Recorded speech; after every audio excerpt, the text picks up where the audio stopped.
Good morning, fiends and neighbors. There are a lot of very noisy vehicles on the highway right outside of Horror Hotel on this fine Friday morning, but we don't care. No, we're going to ignore them and just plow right on through another episode of Creepy Cheapies with Dr. Lady. I, of course, am Warren G. Harding, and today I'm going to violate one of my own unwritten guidelines or rules here, just because it's been said by humans out there that I needed to do this in order to sort of complete a series of masks. Okay, talking about the Bram Stoker's Dracula Ghoulish Productions mask series, which came out several years ago and is out of production already, and you may have a hard time, well, you're almost guaranteed to have a hard time finding one of these unless they reissue it at some point. But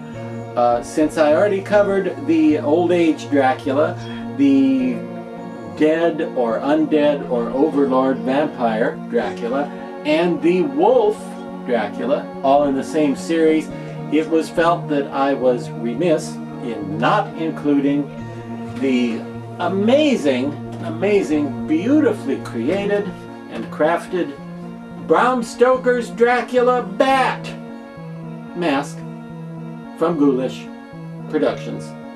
Okay?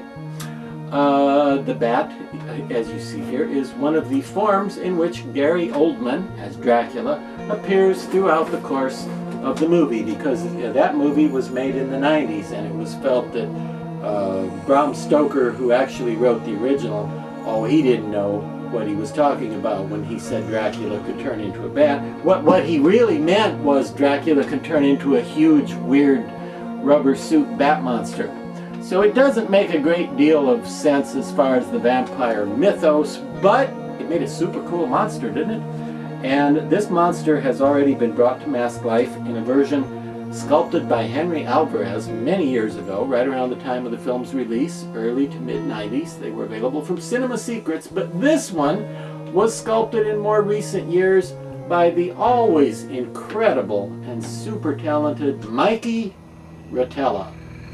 Mikey Rotella sculpted this, and it is just beautiful. I don't know if you can see it the detail as much as I'm seeing it in person, but it really looks like you've got some sort of wild animal's head, like you'd see at a hunting lodge, right there in your home. It's super detailed and super realistic, and it really looks like Mr. Rotella endeavored to measure out precisely where every wrinkle and every little sinew and muscle would go, every little wrinkle on the skin, and every little bit of tissue and potential tissue activity that could go on under the skin have all been recreated for you there. Now, these sold in 2016, 17, 18, in there. These were about $70 to $80, which I think is a great deal because he's a huge mask. He's got this full bib on here.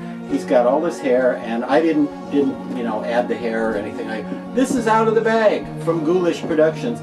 What an astounding mask. It really is a very high quality prop replica with detailing and precision that are just hard to beat. Now, when I first saw this one, I thought, I bet I got one with a bad ear, because this looks sort of crimped here, and I thought, I bet that's gonna rot because it's, but then I've seen other pictures of this same mask, and I think that's part of the design, that ear is a little bit, so I don't think that's actually a defect in the mask as much as a defect in the monster. He had a bit of a crimped ear.